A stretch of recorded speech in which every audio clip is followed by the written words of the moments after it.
when you're spending all night building stores, bootstrapping, when you say that, I think, there was nights that I was up all night or gone all week, literally building the store myself, meaning like screw gun, hammer, nails. Really? Hanging displays, doing all that stuff, like getting ready to open your new store. Yeah, trying to get it open because I can't really afford to pay a contractor to come in and do it, and I know how to do it. So bootstrapping is that, like limited resources. I don't really have the money to pay somebody to come in and build this store out for me, and I know I can do it. Right. And so you just put the time in and do it.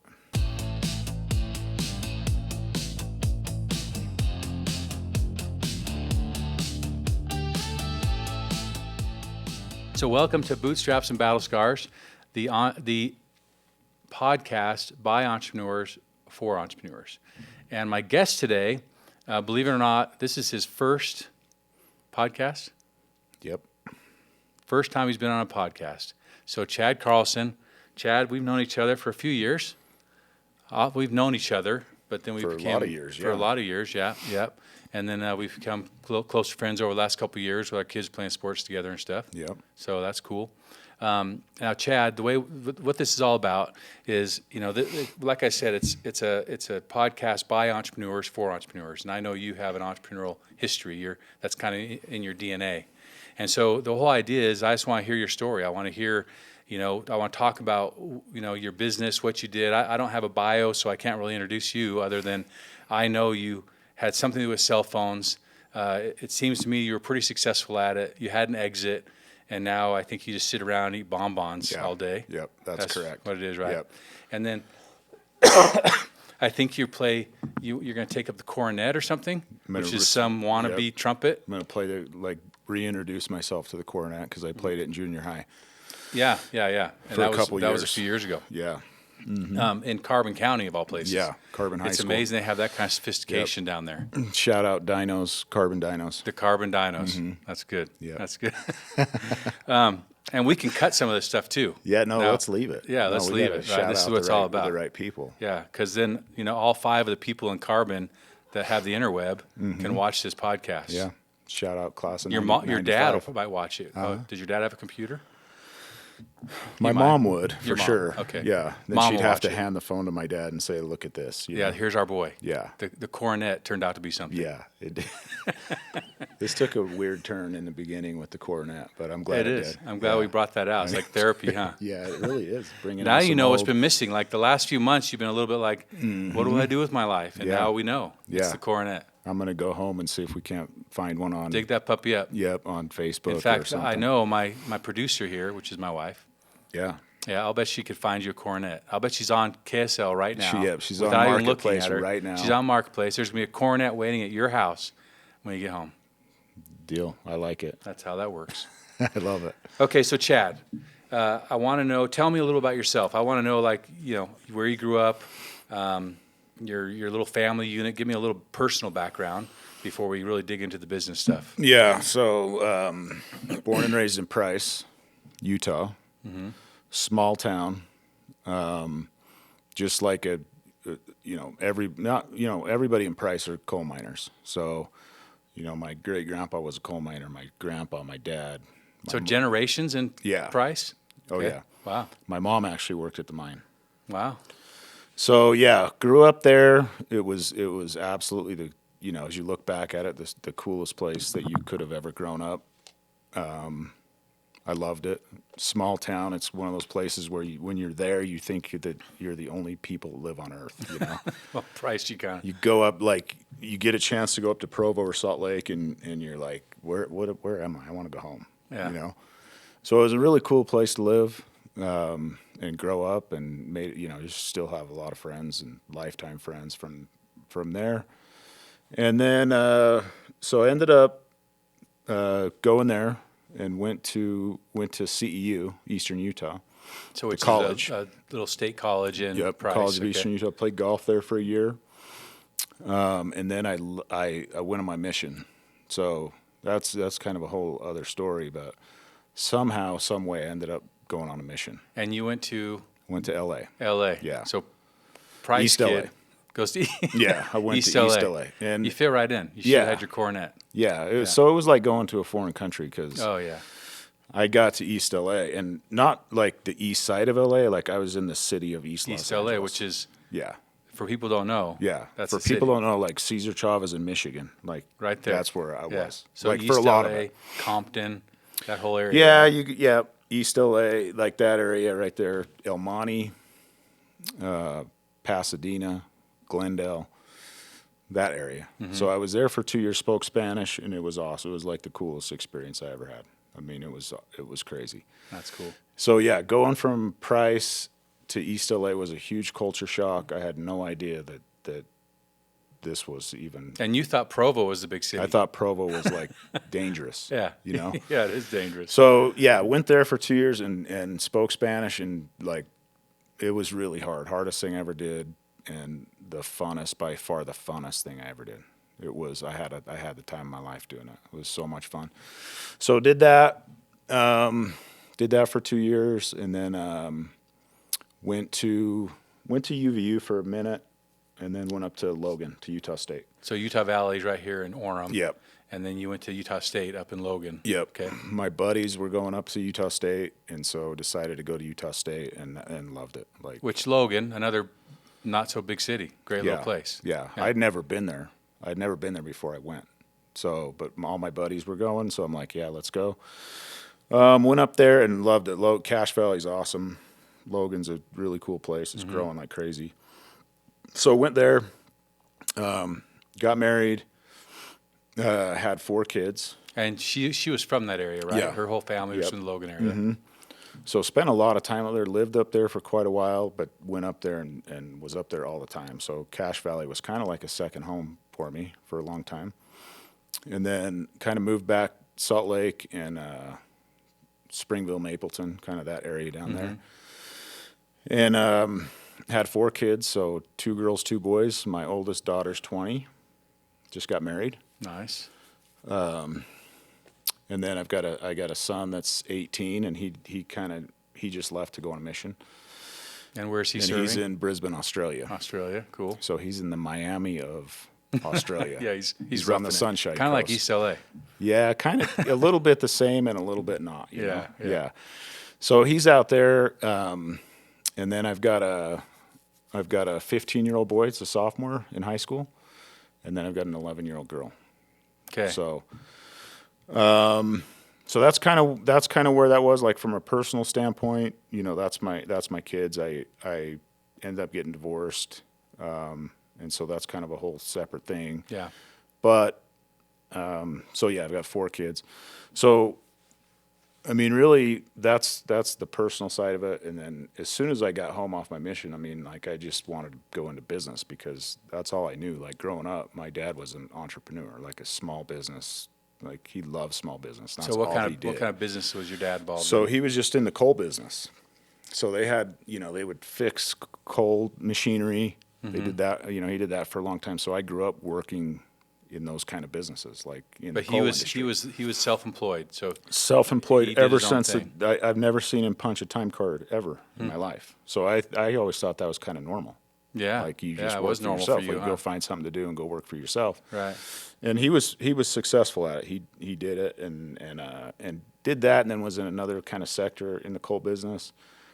And then he would go and do like these other shoot off businesses, but they would be like crazy wild stuff. Like he's gonna, you know, he went and bought 30 snow cone shacks and put me in charge of them. Like we would go run them, and then so it was just like not just coal. Like And how old were you when you were doing that? I was like 21. Okay. Yeah, so I'm 21, and like he's, you know, we go from kind of like doing coal stuff to all of a sudden we got snowy booths, shacks, right? Yeah, yeah. And we had this car wash, and I was running the car wash and all, you know, just all kinds of stuff. He just was always into business. So I kind of felt like that was just what you do. Like you go find something you like to do and you just start a business and Yeah. go do it. Yeah. So that was really good for me. So I always kind of had that in my blood. So when I got home, I bought this little franchise, a cell phone business franchise. And this is like probably 99, 2000. And is this, so you're home from 99? your mission Yeah. and you go up to Utah State. So is this up Yeah. in Logan you bought this little franchise? Yeah, so I'm up in Logan, and we buy this franchise, and back then the cell phone business, as you can imagine, has changed. Like it changes every day, Yeah. right? And so I spent 18, 19 years in the industry, like owning Verizon wireless stores. So, I mean, one of the fastest moving, fastest changing industries that there is. So back then, clear back in '99, you bought a franchise, and then you could sell all the carriers. So Verizon wasn't around. AT&T, which then went to, they went to Singular, then back to AT&T. T-Mobile, which back then was VoiceStream. Oh yeah, VoiceStream. VoiceStream, and we sold Cricket and Sprint. Yeah. Right. So we were selling all this stuff, and then Which one was the radio that had the radios? Nextel. Nextel. Nextel, Good. which is Sprint. Went through a merger with Sprint. Right. And, there's just all this crazy stuff. And so the franchise is just what was it called? It's called Advantage Wireless. And so you were buy just the part franchise. of a bigger, and they provide Yeah. all the stuff to you. Yeah. Here's the stuff you can Yep. sell. Here's the how-to. Yeah, they give you, and back then, I mean, not everybody had a cell phone. So it was in the early days, what I like to call the wild, wild west of cellular. Yeah. Which was which was a crazy time. Yeah. So we buy one. I have one. I open one in Logan. I moved to Salt Lake after I graduate. I opened one in West Valley, in Kearns. None of these stores did that well. Yeah. Right. Like So I think then we got 2 or 3. Logan is still Yeah, your- Logan's. We got one in Logan. Yeah. It's okay. None of them are doing that well. And then we just got this idea, like let's open one in Price, where I'm from. Cheap rent. There's people down there. Like everybody needs a cell phone, right? So we open one in Price, and it goes bananas. Like because it's you're crazy. you're it. We're it, but there's nobody down there to service it. And plus, it was just timing because everybody's starting to buy a cell phone. Yeah. And so we open one in Price, and it kills it. And I just love small towns. I love doing business in small towns. It's more my niche than, going to some of these bigger major metros and trying to open stuff. I like small towns.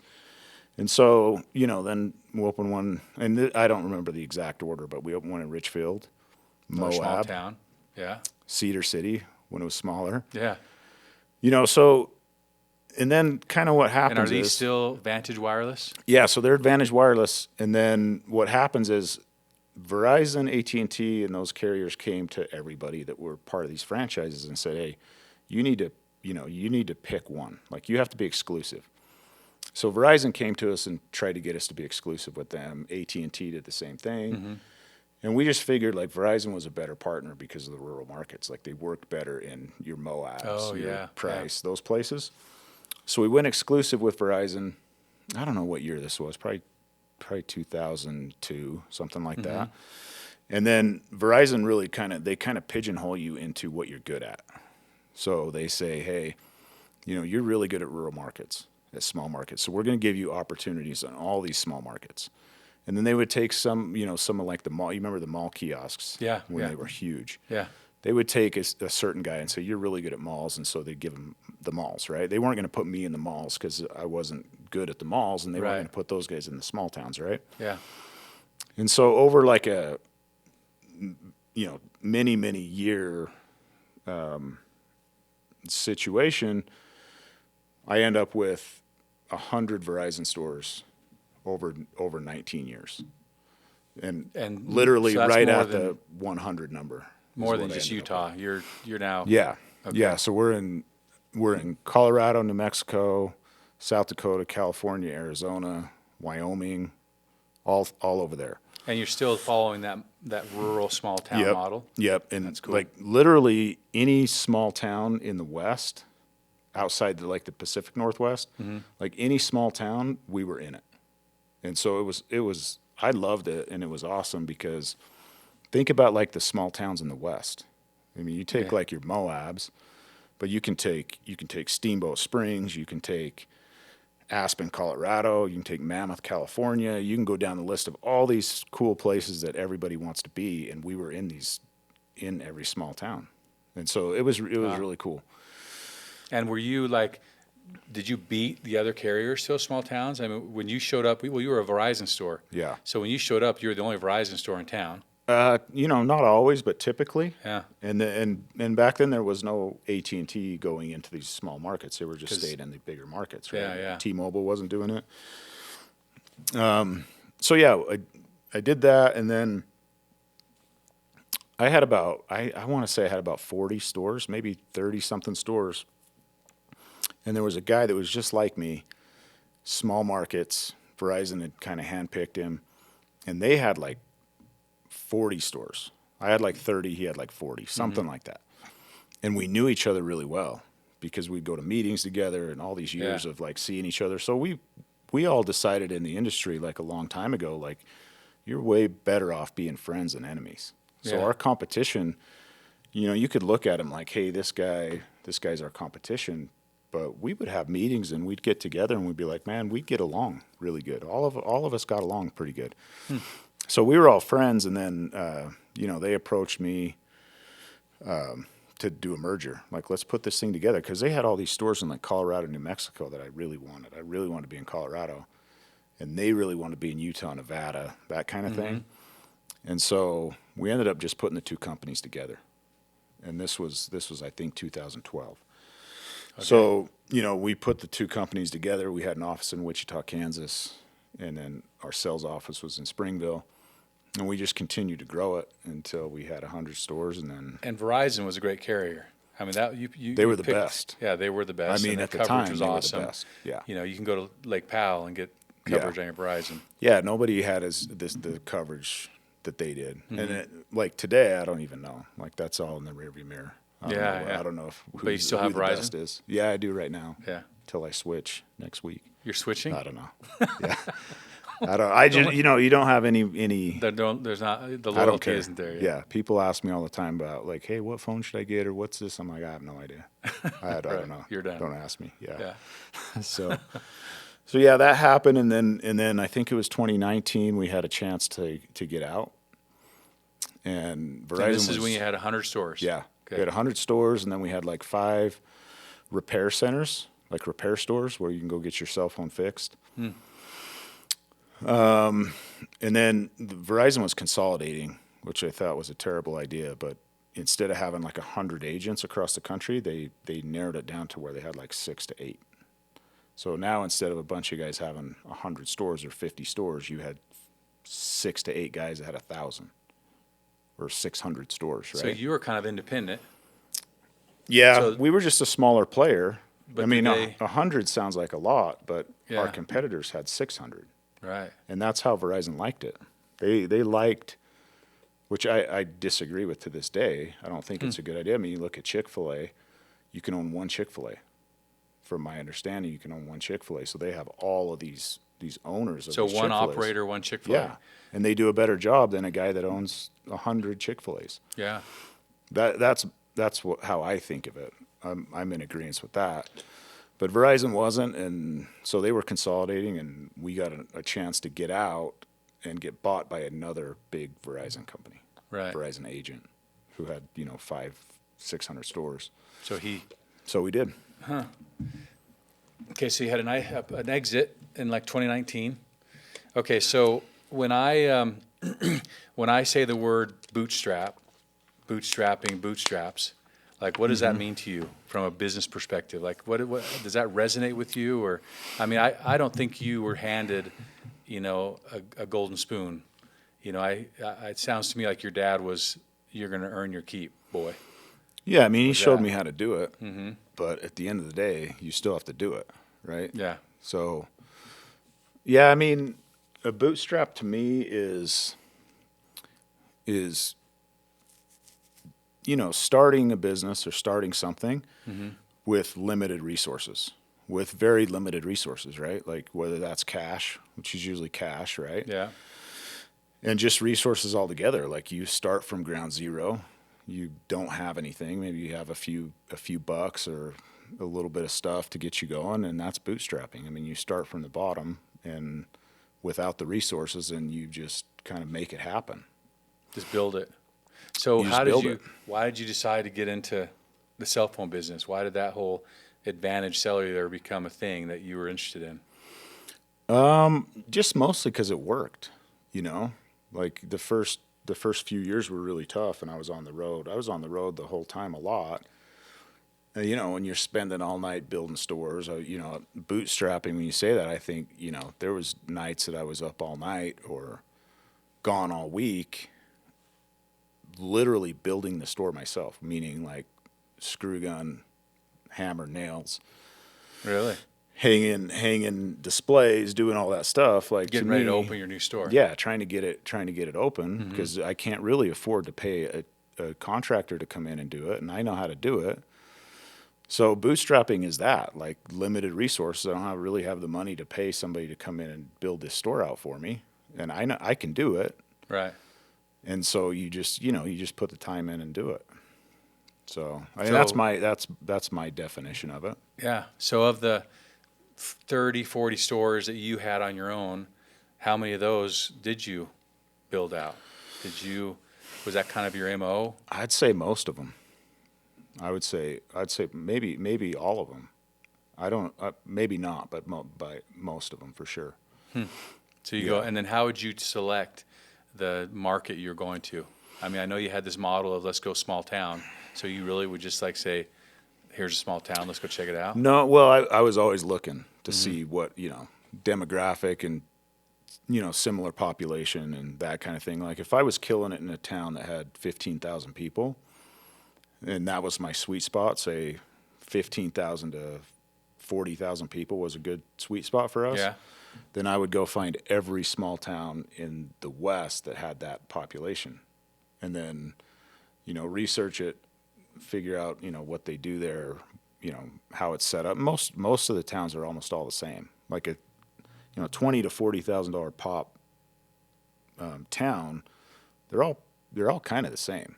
Yeah. You know, Yeah. they all have the same kind of main street. They all have Yeah. the same kind of that kind of thing. So, Yeah. but you're also limited on on space. Like there's not a lot of new construction in these places. Especially when I was doing it. So you weren't going down there and somebody's building a 3 or 4-plex retail center and it's got a for lease sign on it and you just go, you know, Right. lease it. It was like some building that's been closed for 4 years or some house or it was the Wild West of cellular. So I had to find, like, if they said, yeah, you can go there, then I would have to go in there and get like really resourceful. And just go track down some space. Go spend a bunch of time there, walk the streets, talk to everybody I could, find a place, see if I could make it work. And some were easy. Like some you'd go there and it'd be like the corner location was just available. This is easy. And then some places you'd go and you'd be like, there is nowhere to go. Really? There's nowhere to go. There's this old building that's been vacant for 20 years, you know, and then you go, well, I got to be here. So we're going to make it work. Okay. So of all the locations, like which location stands out, or which location like you have memories of the most, whether it was good, bad, or indifferent? But when you went searching for a location, what's one of the stories of a place that you were like, wow? Well, here's probably a good one, and it's probably not exciting, you know, because I can think of a ton. I mean, like I said, about every small town that you can think of, we were in it. And I picked every single store that I had. I picked. So, you know, I found it, approved it, said, yeah, that's a good spot. Let's, you know. So I was very hands-on when it came to that part of it. But probably one that I remember the most was just my hometown of Springville, because it was hard to find this spot. I finally got a good spot, and it was a nicer spot, so it was going to be more expensive, and I knew I was going to have to do the build-up myself. And it wasn't a big deal because it was right by my house, so I wasn't going to have to travel and do all the You things. could go home at night. But yeah, I found this spot, and it's kind of part like along that theme of bootstrapping. Like I had to take my daughter down there at night, so all like half the night I'm down there, and I've got my oldest daughter with me because. How old is she? Man, she's probably 11 or 12 Uh-huh. or 10, Yeah. something like that. And so I've got her down there, and I remember we were hanging some slot wall or something, and I had it up, you know, up there, and I'm like, hey, hand me the screw gun, you know. And she does, and I get her hair caught in the screw gun. And it rips this patch out like bald. I mean, it ripped it right out. Yeah. And she's bawling, and like that was a bad day. And I thought it was never going to grow back. Oh, wow. And it did. But you know, like And then you that's had to go like explain that to your wife. yeah. You know. Yeah, I was an idiot, and like this is what happened. But that's kind of that bootstrapping theme. Like you do whatever you have to do. You know, like if you gotta take your kids down there and work because that's what you got to do. That's it. Kids, and I mean, there's memories. Yeah, she still remembers it. Yeah, she still remembers it. But I always go back to like I think when you talk about the bootstrapping theme, I think you always go back to like I heard Ryan Smith say from Qualtrics. Yeah. I heard him. He's bootstrapping. He's barely getting by. Yeah, he's yeah, for sure. Yeah. Anyway, I heard him say, because people give other people a hard time that have a lot of money or that have made it, like how would it be kind of thing. Yeah. Like I just did. Okay. Yeah. We'll edit that later. Yeah. But his comment was like, yeah, we were a 10-year overnight success. 10-year-old. Yeah, that's right. So and that's kind of they did bootstrap. Like they started in the basement of their house. Yeah. But that always kind of stuck with me. Like that's the same with my business, my cell phone business. Yeah, we were a 10-year overnight success or a 5-year overnight success. Like nobody saw the late nights, the all-nighters. Yeah. Nobody saw the traveling and the miles. And like in these small towns, like you can't fly to these small towns. So if I opened 100 stores in major metro, the travel's easy. Yeah, like you get on a plane and you go to Dallas, right? Right. These towns that I was in, like you don't fly to these places. You get in the car in Springville and you drive to Bishop, California, or you drive to Taos, New Mexico. Yeah, that's or true. Rapid City, South Dakota. Yeah. So a lot of miles and a lot of time. Huh. Oh, wait a minute. Hold on. We're having a little. Okay, so we can edit that out. We can clip that little pause out. People want to hear it. Yeah, they want to hear your cornet is what they want to hear. Mm-hmm. Yeah, they want to hear your cornet. So Battle Scars, Bootstraps and Battle Scars. And the reason why I came up with that name is I thought, that's kind of my career. I've had some success over the years in business, and I've had some tough times in business. And so I've had some hard, even when I was having success, there's always those moments. Yeah. And I called those battle scars. Like, these are the lessons you've learned. Well, hopefully you've learned, right? Yeah. I mean, we all stub our toe. We all have a hard time, but we hope that we learn that lesson. So I want to hear about battle scars. Besides the hair coming out of your daughter's head, that's a battle scar that she has. Yeah. we both have. But I believe that we learn from our experiences, and we should. If we don't learn from our bad experiences, then it's sad, right? It's sad. So I want to talk about some of those battle scars. Some of those late nights. Tell me about some stuff that happened during that build-up period that wasn't so good. Tell me about some of the times when you stubbed your toe and maybe the lesson you learned from it. Well, I mean, I can be a poster child for failure. You can't run business or expect to run a business and not expect to fail in certain aspects. I mean, everybody does, but I feel like I was always really comfortable with failure. And I know that sounds weird, because you shouldn't feel comfortable failing, but I think you have to feel comfortable failing, because it's going to happen. It's a matter of whether or not you learn from it. And so if I failed at something or did something wrong, I really didn't beat myself up about it, because I think it's part of it if you learn. But I would say if you I made plenty of mistakes in that business, but it ended up being good. Mm-hmm. And so I would say the battle scars are, I had this, like, my dad was a mentor, right? And still is. And he would tell me sometimes, like, kind of like, hey, you think you're good at business, this person thinks they're good at business, or you think you're good at business because you have a good business. And it was always kind of like, if you really want to know if you're good at business, if you're really good at business, get out of your business and go start something completely opposite from what you're doing. Snow cone shacks. Yeah. And then we'll see how good you are. Yeah. You know, because if you're a car dealer and you just nailed it with the car dealer Yeah. and you really think you're something, quit selling cars and go, go mine coal. And Let's see see how, that. and we'll Yeah. see how you do, Yeah. you know? And that kind of always stuck with me. And so I'd say with the battle scars, I always wanted to do that. I always wanted to see if that was true. Yeah. You know? And your dad would tell you that. Yeah, he would tell me that. And I would always look at people and be like, you know what? That guy did two things successful. Like that's way different than one. Yeah. You know, Yeah. anybody can, not anybody, but it's way harder to do two things. Yeah. And so I always kind of thought about that. And so when I got out of that, I bought some trucks and started hauling dirt. Like big semi dump trucks. Yeah. Side dumps and belly dumps. And a lot of it was kind of for that reason. Like, you know, I got out and I got into trucking like literally the next day. And I wanted, you know, some of it was I saw an opportunity, but some of it was like, if I can do this in the cell phone business, I can do this anywhere. Any industry. Yeah, I could do it at any industry. Yeah. And you talk about battle scars. Like I did not make it happen. Yeah, it really? was. I mean, I did the trucking business for 5 years, and it ended up being good. Like I made it work, but there was a lot of battle scars there. Really? Yeah, because it is an industry that I didn't know, and yeah, I could pick it up and I could figure it out, but And those were battle scars. Telling you this, that in order to be a really successful businessman, you need to do something else and be successful at it. Yeah, and when I say do something else, people get confused. So, like, you can start a business and do really well, and you can exit that business, or you can stay in the business, but you're not really involved. And you can say, well, I'm going to go get into something completely different. And then you throw some money at an investment.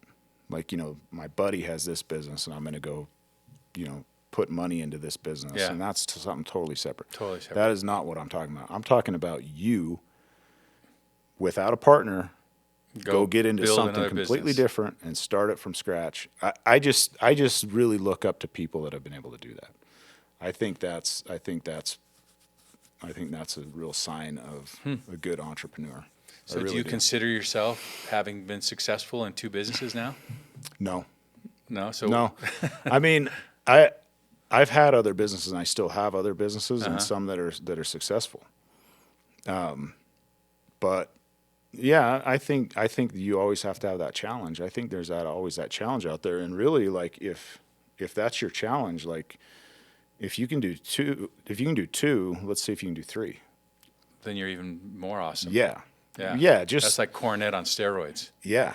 It's like then like you playing playing the cornet cornet, and then you just put that cornet down and go grab the saxophone, Right. and then you're a musician. Then you're Right? a real musician. A guy that just plays trumpet. Yeah, maybe he's what's got that? a gift, right? Yeah, He's got a yeah. gift, and he's a good one trumpet thing, player. one instrument. But you put that down and be done with it, and then you go get the saxophone. That's right. And let's see legit. what That's you got. real. That's a real musician right Yeah. there. Yeah, totally. Yeah, or you go grab the drumsticks, and then we'll see. That's right. That's right. Okay, let's talk about mentors. I've always been a big fan of mentors. I learned that from an early age. You know, when I started doing my own businesses or getting in, you know, when I started adulting, I learned that lesson young about finding mentors. And I even had one of my mentors who said, look, go find people in the same industry you're in and talk to them. You know, most of these guys will tell you how they did it. Yeah. They're not afraid of you because they're out there doing their thing. And so I did that. I had a lot of success with mentors. You mentioned your dad as a mentor, which is awesome. Who else did you have that you would say was a mentor?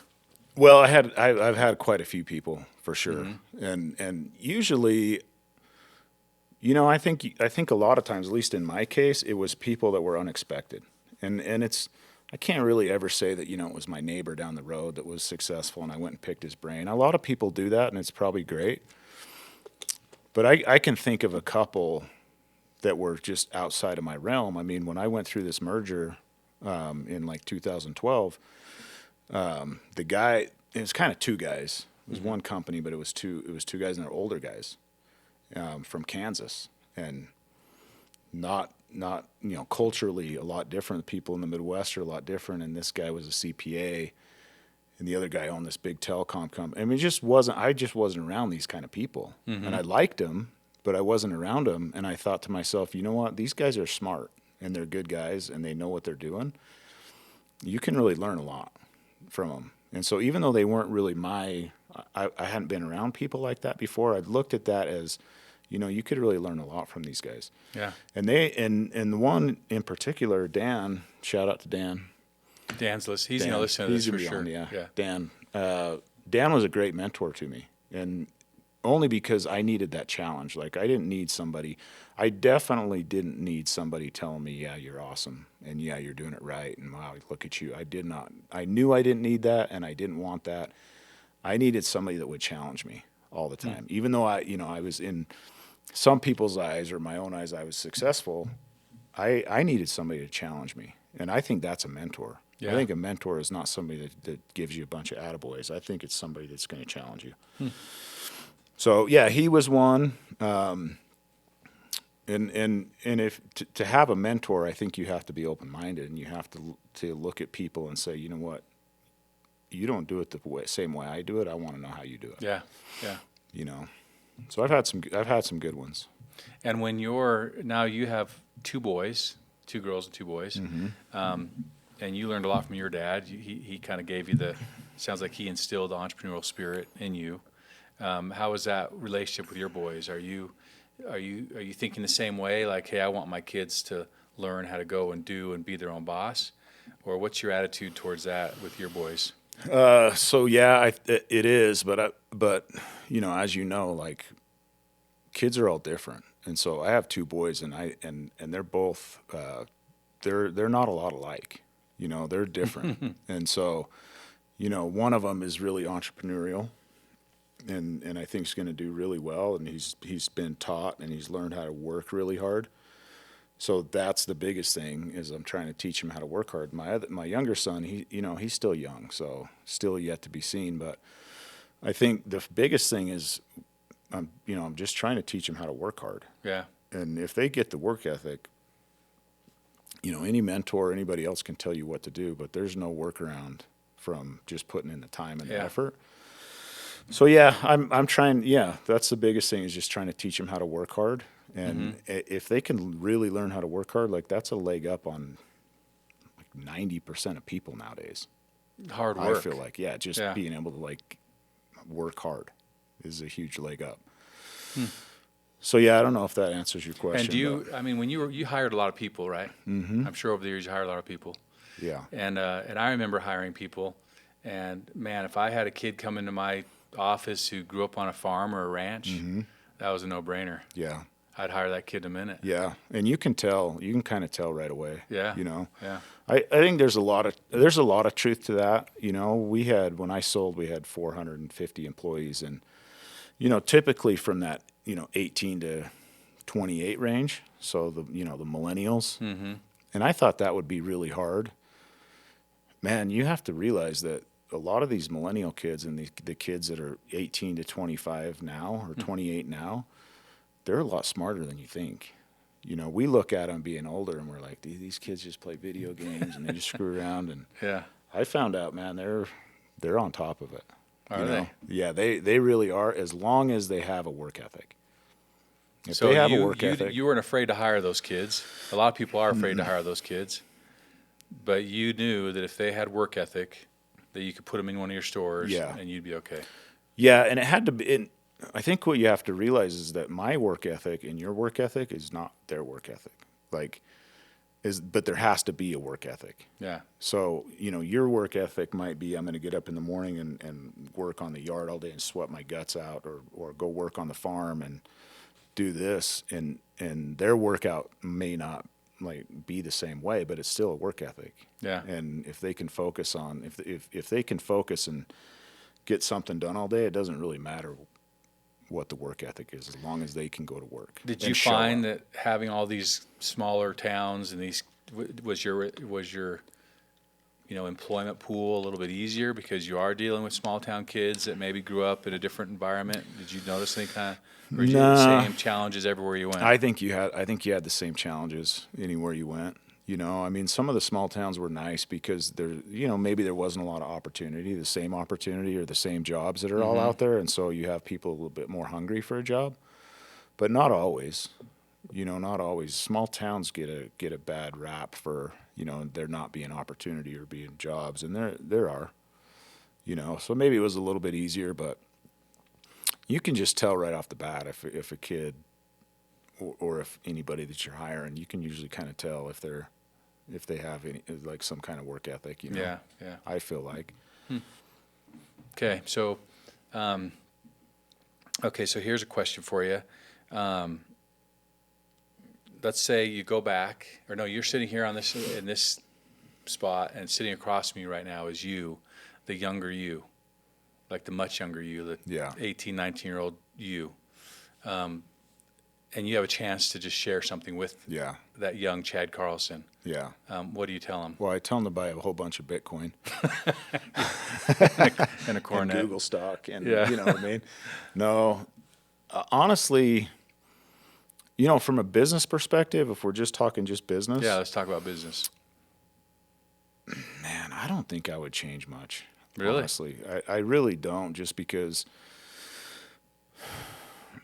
I don't think I would change a lot because the ride was crazy, and it's been crazy.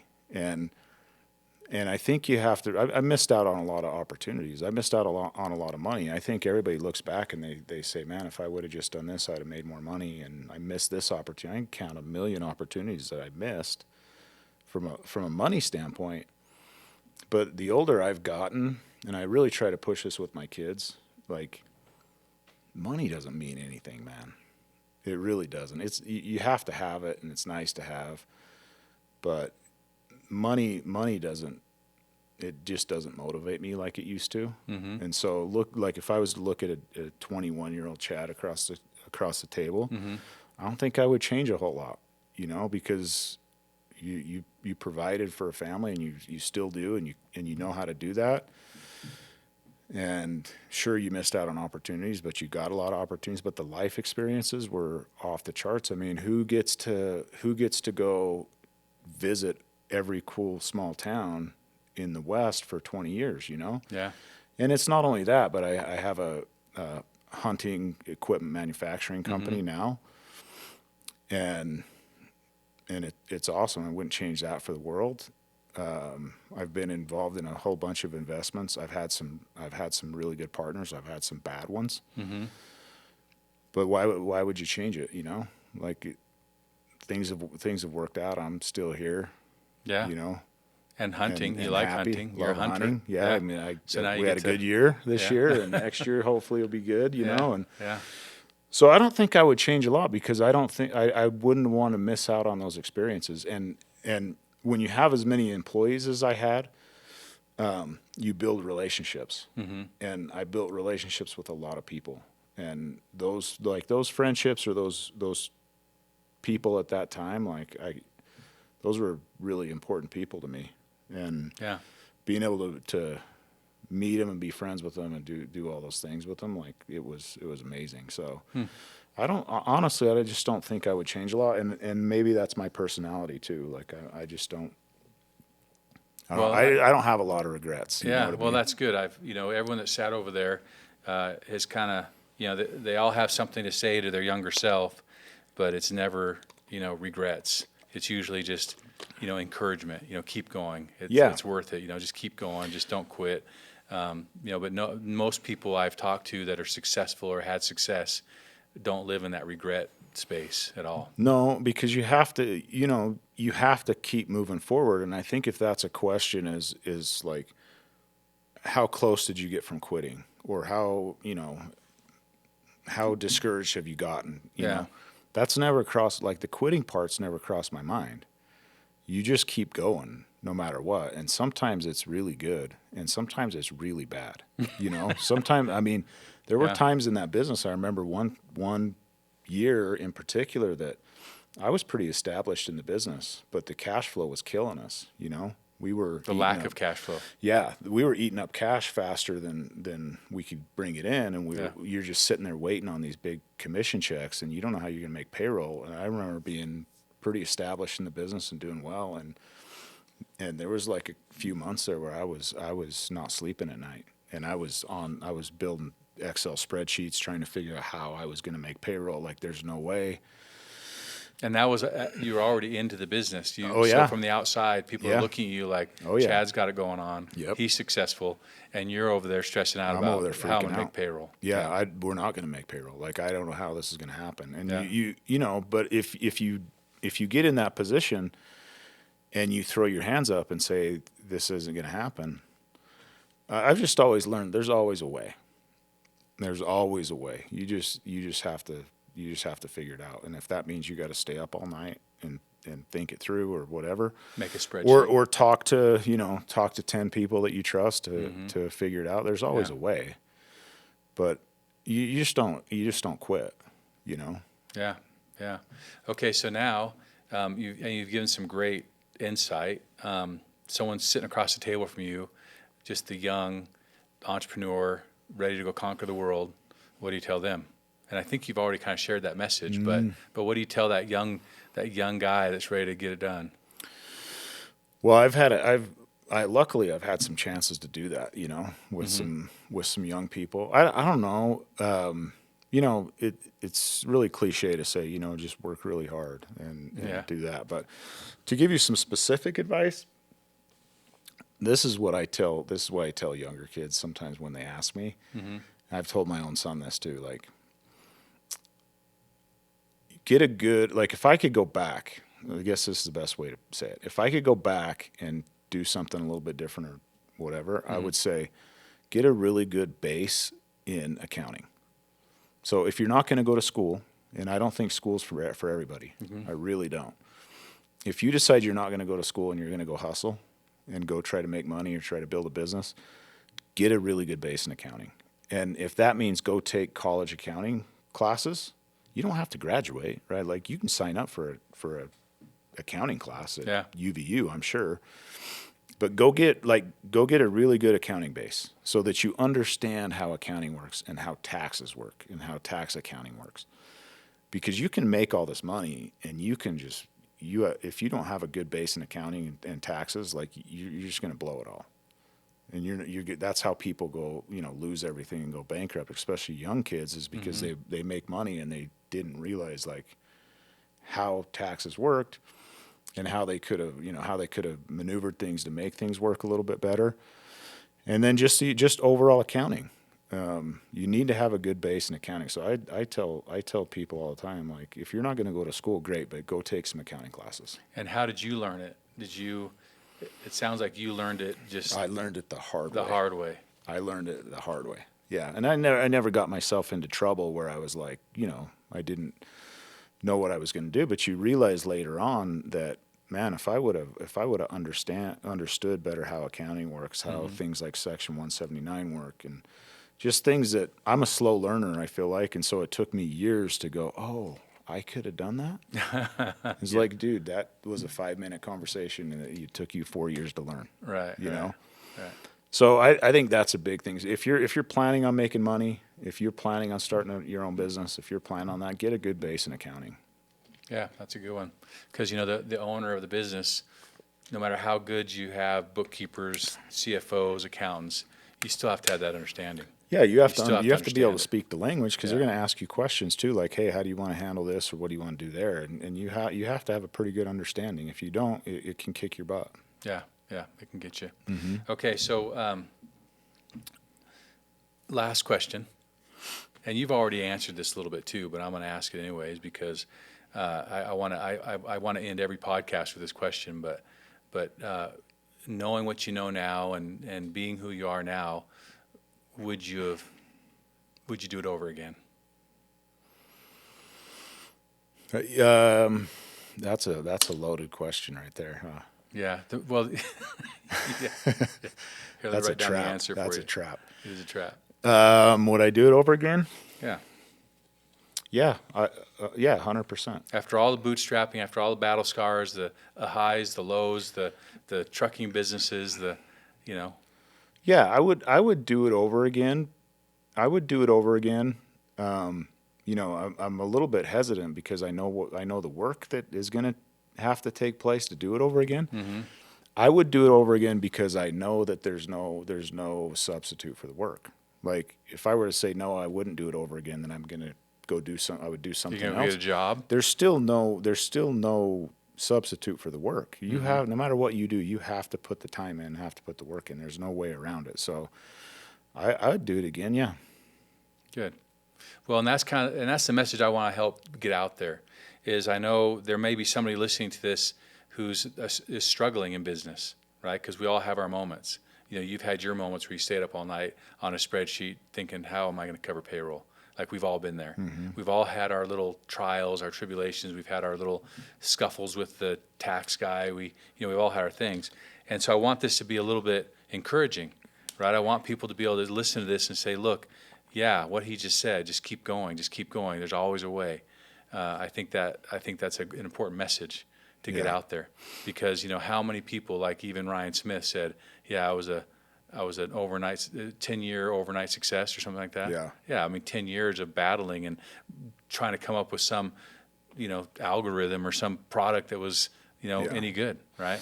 And well, so it's a lot of work. Yeah. So just kind of ending it then. I would like use the analogy. Like I had a good buddy that you would pull into a parking lot like in an event or a restaurant or something that was busy. When you pull into a parking lot, and there's no spaces. You do a game and there's like no spaces. Like he would always say, "There's always a space." Yeah, there's always a space. So he'd go down the main one, and you're like, "Dude, there's no spaces." And what there's would happen? Always a space. Yeah. He would say, "There's always a space," and you work it hard enough, and there's always a space. And that's probably like, just to end it, I would say, if you need some motivation and you're in business, there's always a way. There's always a way. It's just on you to figure it out. Yeah. So, and that's how you learn the lessons you learn. Yeah. And then, you sit back and you have no regrets. You can't regret. You can't wish, I wish I would have done something differently. Yeah, you can't. There's never going to be regrets as long as you gave it 100%. The regrets that I have ever had, or if I've ever had any, were because there was an opportunity and I didn't give it 100%. That's the regret. But I didn't have very many of those. If I failed at something, it wasn't because I didn't give it everything.